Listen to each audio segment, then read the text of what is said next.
Peru में Andes के नाम से एक पहाड़ी सिलसिला मौजूद है। यहाँ 2430 मीटर की हाइट पर 600 साल पुराना शहर छुपा हुआ है। आप ये जानकर हैरान हो जाएंगे कि इस शहर की दीवारों को बगैर सीमेंट के इतनी मजबूती से आपस में फिट किया गया है कि दो पत्थरों के दरमियान एक छोटा सा कागज भी नहीं गुजर सकता। यहाँ पर कुछ ऐसे पत्थर हैं जिनको देखकर लगता है कि इन्हें लेजर से काटा गया है। 600 साल पहले ना क्रेन्स थी और ना ही कोई मशीन, तो उस दौर के लोगों ने इतनी ऊंचाई पर बिना टेक्नोलॉजी के इतना बड़ा शहर कैसे बना दिया। ये कमाल की इन्फॉर्मेशन आप जानोगे आज के इस वीडियो में, तो पूरी वीडियो वॉच कीजिएगा। और आप देख रहे हैं स्पेस वर्ल्ड। इस शहर का नाम है माचू पिचू। ये शहर इंसा के एम्पायर में आता था। आज से 550 साल पहले इस एम्पायर का किंग पाचाक्यूटिक था। उसने अपना महल एक ऐसी जगह बनाने का फैसला किया यहाँ हर तरफ गहरी खाइयां हो, नीचे से दरिया गुजरता हो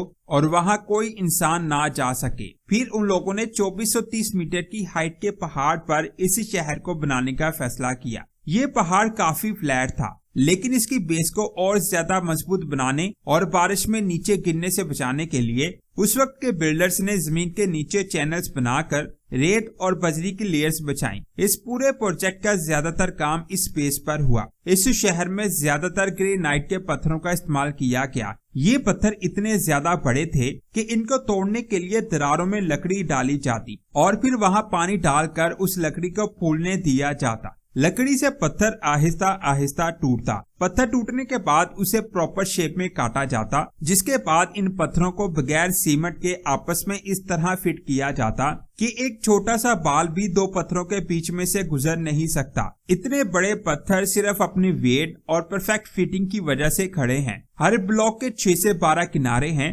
पत्थरों में निकले हुए हिस्से और खांचे बनाए गए जो 3D पत्थर की तरह एक दूसरे में फिट हो गए। हर एक पत्थर को दूसरे पत्थर में फिट करने के लिए इन पत्थरों को बार बार लगातार ऊपर उठाकर पॉलिश करके परफेक्ट फिट बनाया जाता था। अब यहाँ सवाल आता है कि आखिर पत्थरों को ऐसे क्यों जोड़ा गया, सीमेंट या दूसरे मटेरियल का इस्तेमाल क्यों नहीं किया गया? जवाब है एंडेस की सेस्मिक एक्टिविटी। आम दीवारें जल्जलों से टूट जाती हैं, जबकि मैचू पिचू की दीवारें हिलती हैं, एनर्जी अब्सॉर्ब करती हैं और फिर अपनी जगह पर आ जाती हैं। 500 साल में कई जल्जले आए, मगर ये शहर आज भी बिल्कुल सही हालत में खड़ा है। इन पत्थरों का वजन 20 टन से ज्यादा है, लेकिन साइंसदान को आज तक नहीं पता चल सका कि इन पत्थरों को कैसे मूव किया गया। इस शहर में खेती के लिए फ्लैट जमीन बनाई गई। इसके लिए सबसे पहले पत्थर रखे गए, उसके ऊपर रेत डाली गई और फिर जरखेज मिट्टी डाली गई। इस मिट्टी में पानी रुकता है जिसमें मकई उगाई जा सकती है। साइंसदान के मुताबिक ये खेती 700 से 800 लोगों के लिए काफी थी। यहाँ पर सबसे बड़ा मसला पानी का था, क्योंकि पहाड़ के ऊपर ना कुआं था और ना ही कोई चश्मा। लेकिन यहाँ बनाया गया वाटर सिस्टम आज भी काम करता है। पानी के लिए 750 मीटर लंबा चैनल बनाया गया। इससे आने वाला पानी पहले किंग के फाउंटेन में जाता, उसके बाद 15 और फाउंटेन्स तक जाता। साफ पानी और गंदगी के लिए अलग अलग रास्ते बनाए गए। हर बड़ी बिल्डिंग के नीचे बजरी और रेत की लेयर्स थी ताकि पानी जमा ना हो सके। इस शहर का हर मोड़ और विंडो सूरज की मूवमेंट के मुताबिक बनाई गई थी। ये शहर 400 सालों तक दुनिया से छुपा रहा। हैरान करने वाली बात यह है कि ये शहर क्यूस्को से सिर्फ 100 किलोमीटर दूर था, जो इंसा एम्पायर का पुराना दारुल हुकूमत था। 16वीं सदी में स्पेनिश लोग इस जगह आए, लेकिन ये शहर पहाड़ों में बादलों में छुपा हुआ था। इस शहर के चारों तरफ जंगल था, जिसकी वजह से स्पेनिश लोग इस शहर को ढूंढ नहीं पाए। इसी वजह से ये शहर लूट मार से बचा रहा। वक्त गुजरता गया और वहाँ के मुकामी लोग भी इस शहर को भूलने लगे और फिर ये शहर पूरी तरह से छुप गया। लेकिन 1911 में एक आर्कियोलॉजिस्ट पेरू पहुंचा। ये इंसा एम्पायर के आखिरी मरकज को फाइंड कर रहा था, जिसका नाम विल्काबाम्बा है। वहाँ के मुकामी लोगों ने उससे माचू पिचू शहर की पाकियत का जिक्र कर दिया। काफी तलाश करने के बाद आखिरकार वो उस शहर तक पहुंच गया और सामने मौजूद शहर को देखकर उसे अपनी आंखों पर यकीन नहीं आ रहा था। उसने कहा कि ये उसकी जिंदगी का सबसे बेहतरीन स्टोन आर्किटेक्चर था। लेकिन उस आर्कियोलॉजिस्ट ने एक गलती की। उसने समझा कि उसने विल्काबाम्बा ढूंढ लिया है।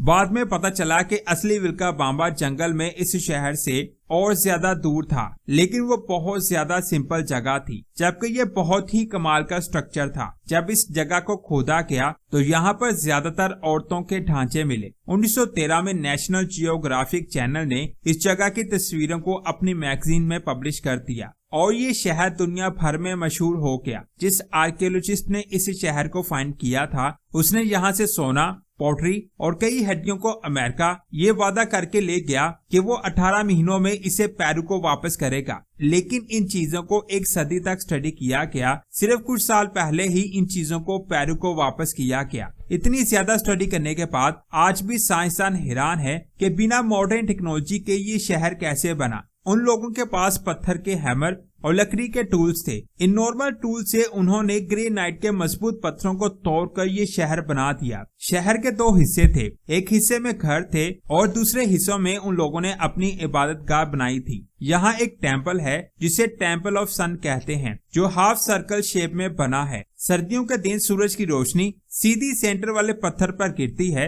हर घर में वेंटिलेशन और ड्रेनेज सिस्टम था। फिर भी ये शहर सिर्फ 100 साल के करीब आबाद रहा। तकरीबन 1572 के आसपास लोग अचानक चले गए। ना कोई जंग, ना कोई आग का निशान था। शहर धीरे धीरे जंगल में छुप गया। थ्योरी के मुताबिक स्मॉल पॉक्स और दूसरी यूरोपियन बीमारियां वजह बनी। दूसरी वजह इंसा सिविल वॉर हो सकती है। और जब लोग यहाँ से जा रहे थे, उन्होंने यहाँ की रोड को भी तोड़ दिया ताकि कोई इस शहर को ढूंढ ना सके। आज माचू पिचू एक टूरिस्ट प्लेस बन चुका है। मॉडर्न इंस्ट्रूमेंट से पता चलता है कि जमीन के नीचे अब भी खाली जगह और बंद कमरे हो सकते हैं। आपके शहर के बारे में क्या कहना है, कमेंट्स करके जरूर बताएं। इसके बाद बात करते हैं मर्दान से 15 किलोमीटर दूर एक गांव आता है जिसका नाम जमाल घड़ी है। इस गांव से 4 किलोमीटर दूर एक पहाड़ी है जिस पर 2000 साल पुराना शहर मौजूद है। ये शहर असल में गंधारा सिविलाइजेशन का हिस्सा था। गंधारा वो दौर था जब बुद्धिज्म इस पूरे इलाके में फैला हुआ था और ये शहर उन लोगों के लिए रिलीजियस और एजुकेशनल सेंटर था।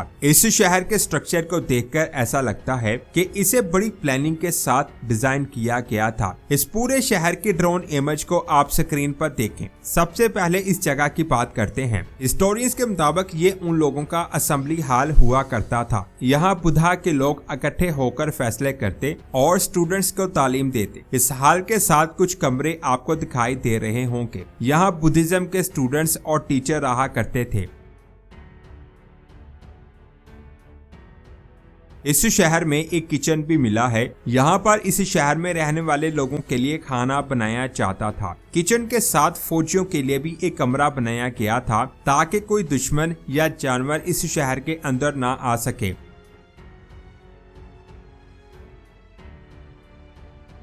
इस इमेज को एक बार फिर से देखें। यहाँ पर आपको एक गोल शेप जैसा स्ट्रक्चर दिखाई दे रहा होगा। हिस्टोरियंस के मुताबिक बुद्धा के लिए ये इस शहर का मेन स्तूपा था। बुद्धिज्म में नाउस बिला स्तूपा को एक मुकद्दस मकाम माना जाता है। यहाँ लोग नाउस बिला इबादत किया करते थे। ये जमाल घड़ी का सबसे बड़ा स्तूपा है जिसे शहर के बिल्कुल सेंटर में गोल शेप में बनाया गया है। इसके चारों तरफ एक रास्ता है। यहाँ से बुद्धा के लोग नाउस बिला स्तूपा का चक्कर लगाते थे। स्तूपा के चारों तरफ छोटे छोटे कमरे बने हुए हैं। इन कमरों में बुद्धा के मॉन्क्स रहा करते थे। वो इन कमरों में इबादत और पढ़ाई किया करते थे। मेन स्तूपा के बाद एक और एरिया आता है। यहाँ पर कई छोटे छोटे स्तूपास बने हुए हैं। असल में इन छोटे स्तूपास को मॉन्क्स की याद के लिए बनाया गया है। जब कोई मॉन्क्स मर जाता तो उसकी राख को दफन करके उसके ऊपर स्तूपा बना दिया जाता, जिसकी वजह से यहाँ आपको काफी तादाद में छोटे स्तूपास दिखाई देंगे। इन स्तूपास के गिर्द भी कमरे बने हुए हैं जिनमें मॉन्क्स रहते और नाउस बिल्ला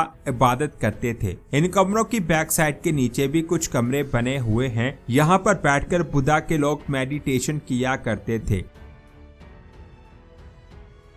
ड्रोन इमेज को एक बार फिर से देखें। इस पूरे इलाके के गिर्द चारों तरफ कई स्ट्रक्चर बने हुए हैं। असल में ये घर थे। यहाँ पर आम लोग रहा करते थे।